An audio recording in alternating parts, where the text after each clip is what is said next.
Chapter 26. We are now standing in the kitchen, and Coffee is blending pepper inside the blender. I used to grind pepper on a stone in my papa's house and in Morufu's house. It was an easy thing to do. Just roll the stone front and back. But this machine is too quick, making too much noise, confusing everybody. I want to understand how one small button on the machine is turning around the pepper, tomato, and onion and disappearing it to become water pepper. But my mind is still thinking about what he say about Mr. Cola and my monies and about what he say about Rebecca missing. I feel like something hot is shifting inside my head and burning me with all the things I am not understanding about everything. This Rebecca girl, I say. Who was she? Why did she run away? What chased her from here? Coffee stiff his finger on the blender button, but he don't turn to look me. She was Big Madam's former housemaid, he say. I already said she probably ran away, which means she used to be here, but she is no longer here. Do not ask Big Madam about her. You hear me? I hear you, I say, shifting on my feet, feeling the hot in my head climbing high. But will the same thing happen to me too? Will I be no longer here like Rebecca? Don't be an idiot, Coffee say, pressing the blender button and noise is filling the kitchen again. But can I talk to Big Madam about another matter? I shout over the noises. Where is she? He stopped pressing the button, looked me over his shoulder. Talk to her about what? Big Madam does not know where Mr. Cola lives. I want to ask her to not be paying my monies in Mr. Cola banking account, I say. Maybe she can give me and I will keep it under my pillow. How about that one? Coffee used a napkin towel to mop the sweat from his forehead. Look, don't bother. You cannot reason with Big Madam. She is never in a good mood. She only speaks to you when she wants to. You don't go to her for anything. She comes to you. There is nothing you can do about your salary right now or anything, except maybe to find another job. Do you know your way around Lagos? If you go out of the front gate, would you turn left or right to get to the main road? I don't know Lagos. I cross my hand in front of my chest. Why can't I be talking to Big Madam? Is she not a human being like? I stop my talking as the door to the kitchen is opening and one woman that is looking like Big Madam is rushing inside like a wave on an ocean edge, loud and crashing. I blink, look her again. It is Big Madam, but all the makeups on her face have washed off. Her face is looking like something rotten, like a bad road with mud holes. Her skin peeling with oily pimples in every space. She is wearing another bowu, blue with gold thread running down the middle of it. The gele she was wearing before have come off, and her head is full of short gray hair, plaited in roundabout style. She put two hands on her hips, eyes jumping from me to Coffee, left to right. What is happening here? I want to talk to you, Ma. Serious talk. Coffee give me one look. His eye is warning me to keep my mouth shut, but I don't even do like I am seeing him. Mr. Cola say he will keep my monies in his banking account, I say. But Coffee is telling me. We were just Coffee jump inside my words, silent me. I mean, I was just showing a Dooney how to blend peppers, ma'am. His voice is changing tone, and he is talking as if he is fearing Big Madam will blend him with the blender. I asked you to show her around the house, Big Madam say. Did you? Has she done any work since she got changed? Is she smart and sensible? Or do I need to get Mr. Cola here first thing tomorrow to take her back to her village? No, Mom, Coffee say. She's a fast learner, a bit talkative, perhaps feisty, but intelligent. She even managed to iron a few shirts. I taught her. Aduni, Big Madam looked me up and down. Her eye is reminding me of how Papa used to look me, as if I be smelling of shit. Yes, ma. Follow me. As she turned around and walked outside the kitchen, I follow. We passed the dining room to inside her parlor. The parlor is like all the other parlors in the house, with a round, curving sofa, gold tiles on the floor, long looking glass on the wall. There is a TV on the wall too, flat like a looking glass. One man is inside the TV, talking something, but no sound is coming out. Big Madam fall inside the sofa, and the cushions make a sound. She picked up the remote controlling and pointed to the TV, off it, and blow out an angry wind from her mouth. There is a glass table next to her, a cup full of orange drink with ice block inside. A Dooney, she say as she pick up the cup and drink the drink. Yes, ma? She swallow, set the cup down like she want to break it, and the ice blocks jump, make a chink sound. Aduni, she call again. Yes, ma, I say. Is she having ear problem? Why is she calling me 2 times? Don't stand there and say, yes, mommy. Say, when I am talking to you, I expect you to be on your knees. I kneel down, put my head on my back, my hand on my back. Yes, ma. How old are you? You mean me, ma? I touch my chest. No, I mean your ghost, she said. Who else will I be talking to?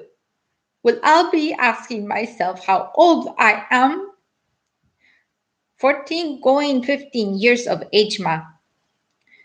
Mr. Cola say your mother died and you ran away from home. Yes, ma.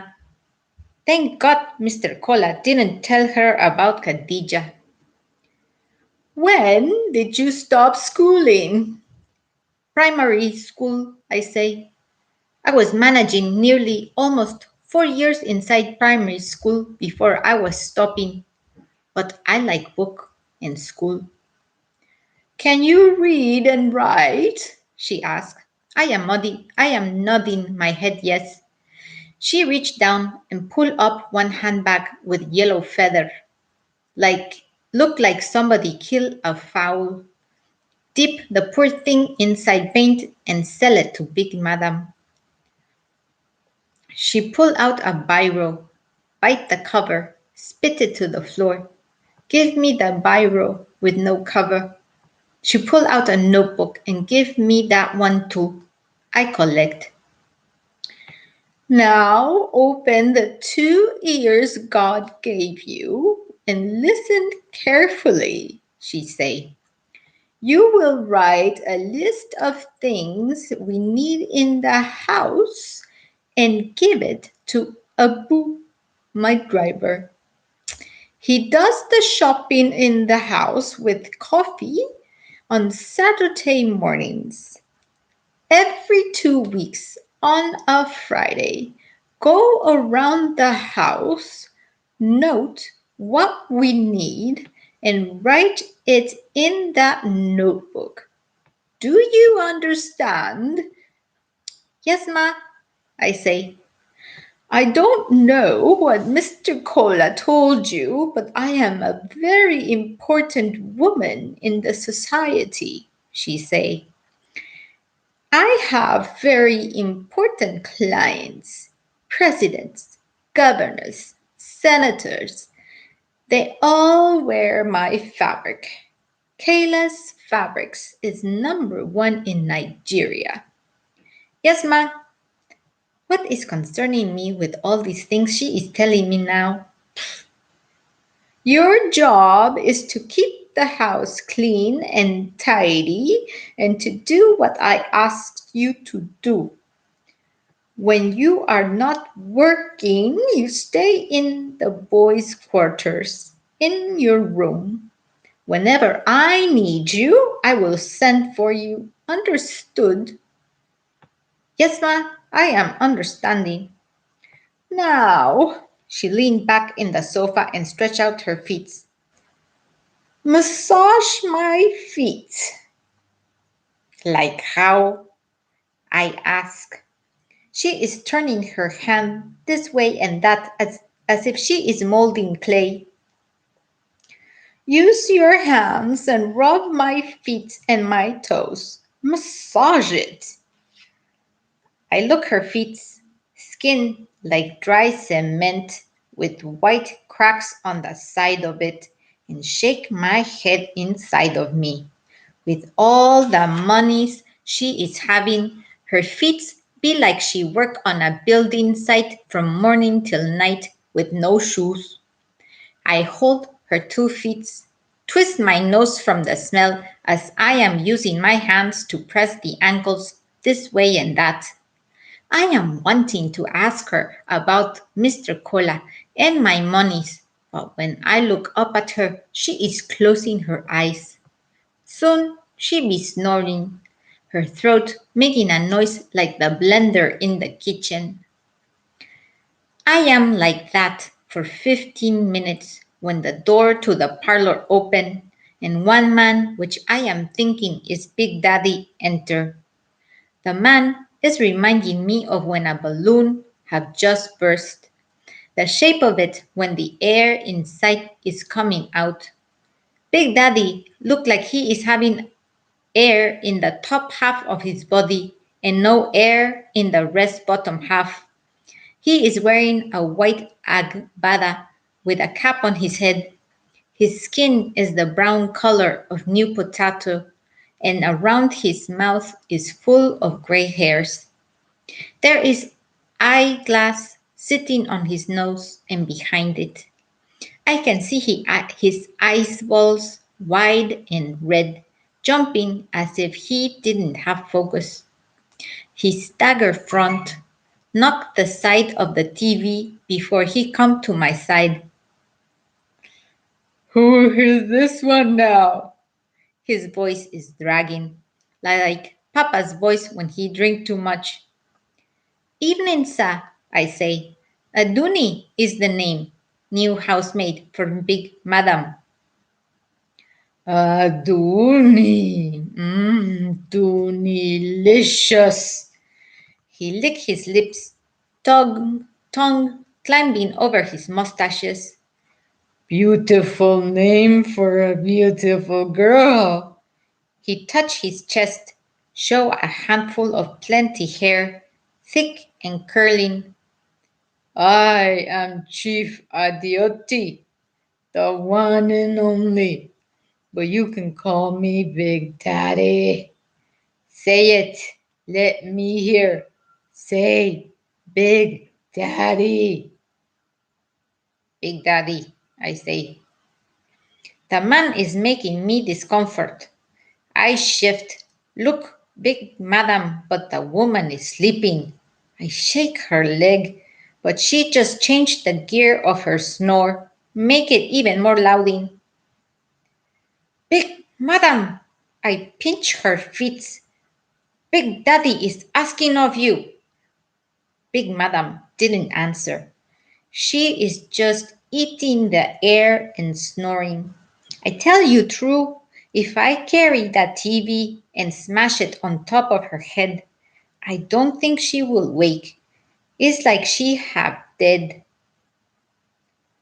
The woman can sleep through a tsunami, Big Daddy say, as he fall inside the sofa and off his cap, slap it down on the seat beside him.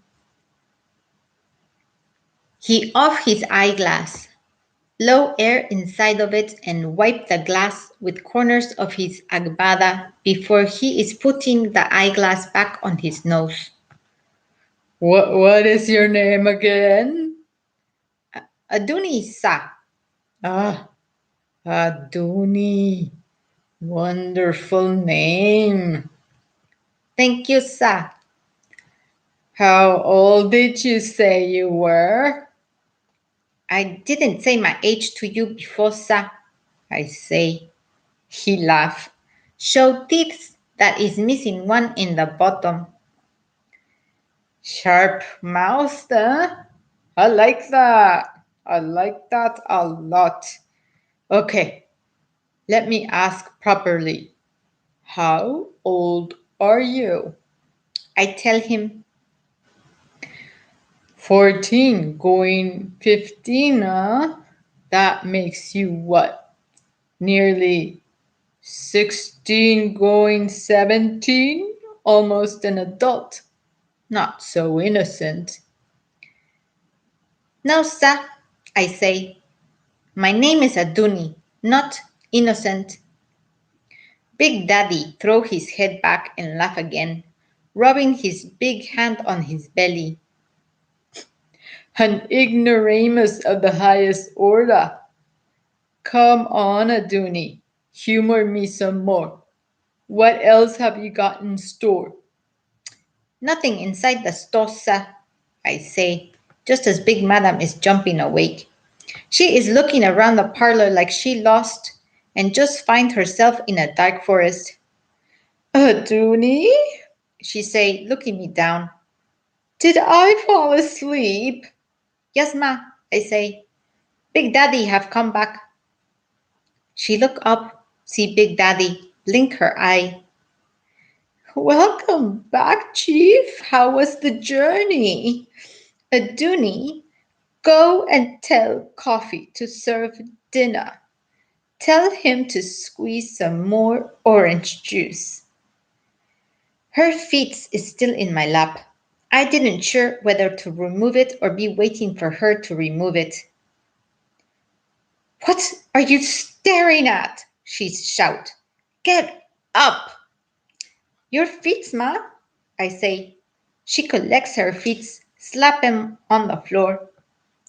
As I am standing up and leaving the parlor, I am feeling the heat from Big Daddy eyes as it is following me outside the parlor, even after I close the door and enter inside the kitchen. At night, inside my room, I off the light and climb on the bed and press my hand to my heart, feeling it beating hard. My body is paining me from all the cleaning and sweeping, but first time since my mama born me, I am by myself inside my own room with my own bed, a real bed with soft mattress. This is a good thing to be having all these things, but I feel as if my body is missing a part of it. A eye, a leg, one ear. There is no Khadija here. No Morufu with his firecracker and stinging, smelling mattress and hard coconut stomach. Khadijah's children are not whispering and laughing quiet to themselves in the room at the end of the corridor. And who know when I ever be seeing Cayuse and Anitan and Ruka in the stream like I used to do before. I close my eyes as a memory climb over me so sudden of a time when I was 5 years of age and me and my mama visit the waterfalls in Agan. I can hear it now, the roaring and thundering of those waters, a noise that was giving Mama a tickle so much that she was throwing up her hands under the shower of it and laughing. But me, as I was sitting on the brown rocks beside the waterfall and watching her, I was fearing that the water will vex and swallow me and Mama. When my Mama sensed my fear, she climbed down to where I was sitting and pulled me to my feet and pressed my face into the soft and wet of her stomach. Aduni, she shouted, have no fear. Listen to the wonder of it. Listen to the music in the noise. So I listened and listened until my ears catch a song in the noise, a blowing of 1,000 trumpets mixing with the beat of 100 drums. And just like that, there is no more fear. And soon, me and my mama, we begin to laugh and dance under the water. I feel the same fear in this big house tonight, the fear of falling waters, of swallowing thunders and crushing rocks, of big madam and big daddy, and missing Rebecca. But there is no music in the noise of this house, no wonder in anything.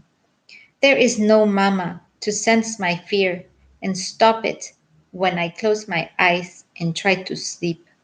All I see is Khadija lying so weak in the cold, wet sand of Kere village, crying for me to help her, to not let her die.